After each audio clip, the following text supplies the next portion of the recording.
I'm TJ Lane. I'm a guard. It's Tuesday with TJ, featuring Detroit offensive guard TJ Lane. This is home for us, so let's start competing for championships. You know, that's all I've known, and it's really going to be special to be a part of that. Brought to you by Bill Brown Ford in Livonia, serving Metro Detroit for over 75 years on 97.1 The Ticket. All right, it is Tuesday. It is 5 o'clock. The man has entered the room. He has sauntered in. TJ, how are you? I'm doing well. How are you, Mike? Oh, just delighted. This was a rarity for me. I was actually pulling for you guys. I picked you to win. You know this. I said that to you. I feel you guys got screwed over in a vicious manner.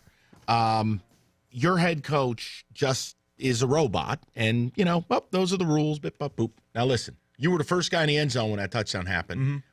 You take me, I mean, look, take me through it. Explain to me how it doesn't just unnerve you beyond all belief.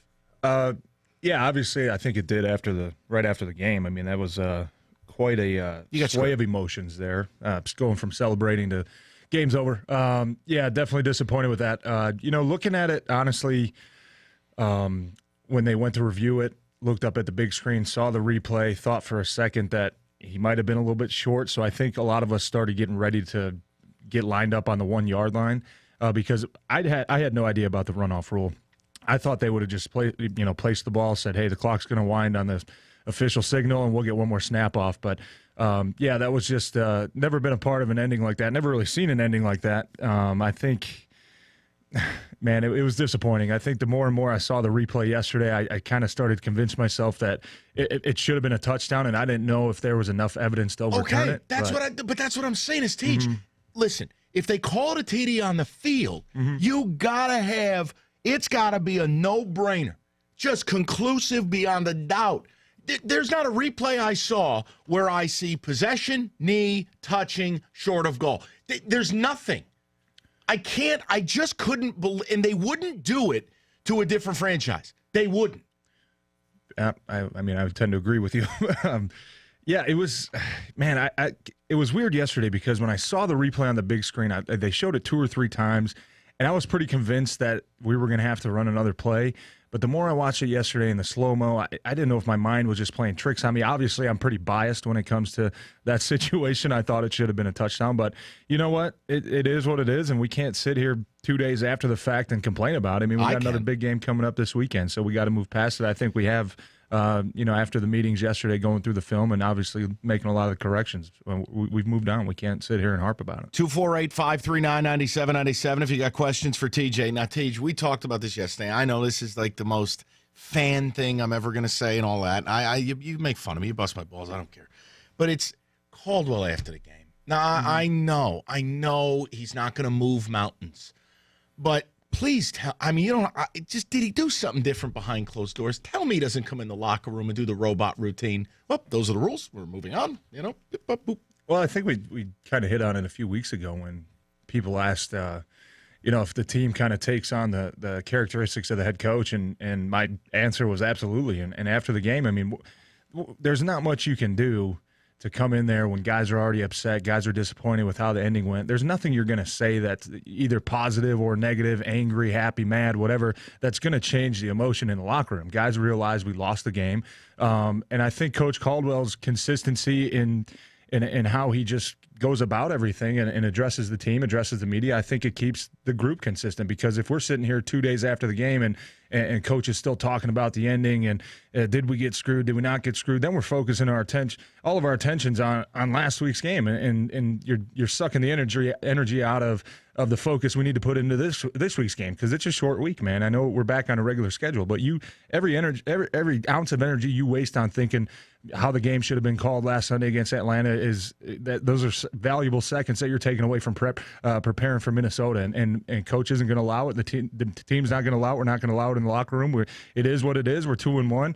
Obviously, we feel like we have a pretty good football team, and we're just ready to get back on the field and kind of get back into that positive momentum. I think you're better than pretty good. And, I mean, I talked about it this week. I go, look, how many teams right now could I say, without question, are clearly better than the Lions in the NFC? I said I can't name any. I mean, what, you going to tell me Atlanta's clearly better? You should have just beat them. Are you going to tell me Dallas is clearly better? I mean, you go up. I'm just saying you go up and down the list. I think you guys have earned a better fate than that. And that's like to me, and I know it sounds like a fan, but Teach, if that's the Pats or the Steelers or not the Giants, we blow. But the point is, if it's a better franchise, I just feel like the league knows there's no price to pay if you screw over the Lions. And there have been other times I'm on the other side of it, right, where fans call and they go, that cost us the game. I go, no, it didn't. You could have done A, B, and C. This literally cost the game. Yeah, I mean, I that's an interesting take, I guess. No, but you played in Green Bay. Yeah. Did you feel like you got the short end of the stick of a lot of calls? Not often, though. No, and you never got flagged in Green Bay. But what's happening now? Now you're getting penalized. So all of a sudden, what? Did you come here and start to suck? No. Why are you being flagged now, but you were never flagged in Green Bay? Why did Anquan Bolden never get penalties? Then he comes here, all of a sudden it's flag football. Yeah, I wish I had an answer. Come on. Come on. Sully, true or false? Did we not discuss this yesterday? You had stats on this. Don't you feel you're treated differently? I don't think that we feel like everything's against us. I just feel like we're probably not going to get the benefit of a lot of close calls, and I think there's a difference there. So I'm not going to sit here and say that everybody's against us, the refs are against us, because you look at the game, you look at the penalties that were called. I mean, it was pretty fair, it was pretty even.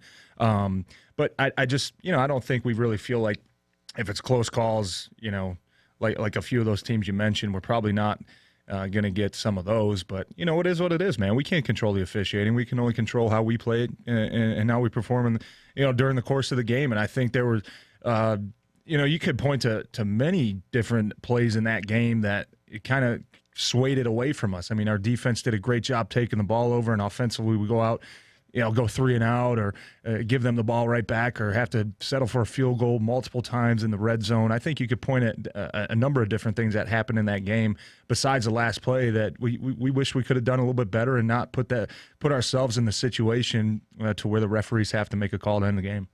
TG, I have a stat for you I want you to respond to. Oh, geez. We're big into stats on this show, as you know.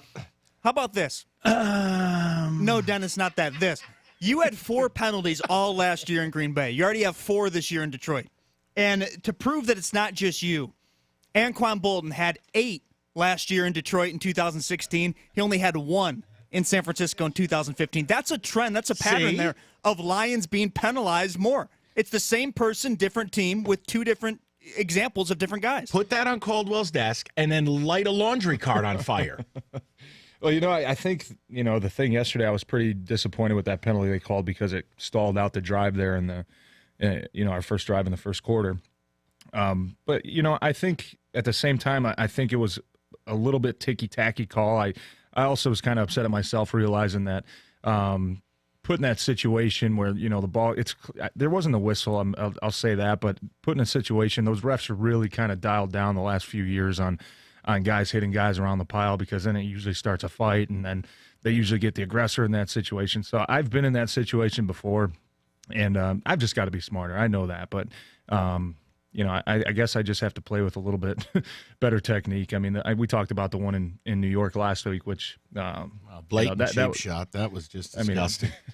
Yeah, but it's it's just some things that, hey, man, you're not gonna, you can't sit here and whine and cry about every call. At one point, you gotta realize that you got to change something you're doing, because obviously the refs are going to keep calling it consistent, and that's kind of where I'm at right now. I want to ask you your opinion. You had mentioned moments in the game, and I know I felt once you guys had kind of clawed back from 17-3 and you showed you were going to be in the game, the moment where I go, okay, this is now I don't think they're going to get out of this, was after the interception, fourth quarter. Mm-hmm. You get the ball close to midfield, you go 3 and out. Yeah. Now, to me, if I'm a player, I'm looking at that as maybe the moment where to not get a first down, further flip the field, to not get points out of that, I want, that might be the one. Is that fair?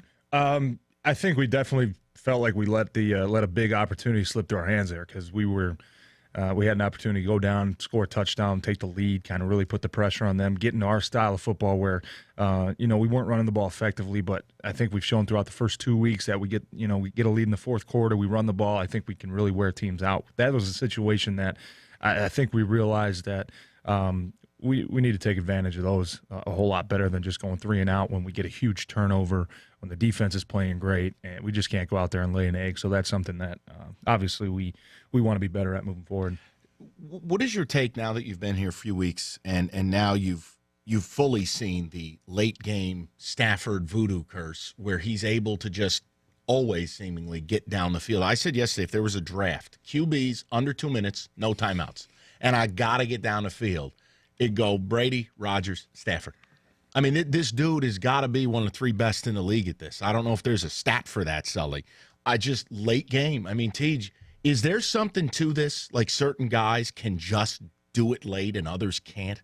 Because this kid he turns into a monster. Yeah, I think, well, yeah, all of us feel like if we're within striking distance of tying the game or taking the lead, that, we obviously like our chances with who we've got behind us throwing the ball. I mean, he's shown time after time that it's no fluke. I know last year I think we won 8 games or something like that coming from behind. I mean, It's not a fluke because we did it again in Arizona. We were down in the fourth quarter. We came back down, strong fourth quarter, got the lead, and even this past game, I mean, we're down really the whole game, not really doing much on offense, but our defense and special teams kept us in a position to where we can go strike and go take the lead and win the game, and we moved the ball effectively, and we were what's being called just a few inches short. No, you won the game. I'm not living in a universe where you guys lost that game. Yeah, no, I agree with you though. I've played with a couple good quarterbacks, and Matthew's one who definitely has shown consistency in that. Something about him. In that time of the game to go down there and make something happen. So it's definitely a positive. All right, Sully tells me you went on a social media rampage about one of the hot button issues this weekend, so we'll get your thoughts on this next. I wouldn't say rampage. Sully used the word rampage. Is that true? Tirade, yeah. Tirade. Absolute rant. All right, we'll get your calls and also TJ's opinion on a lot of what went down in the league this weekend, including the Alejandro Villanueva situation as well. After a hot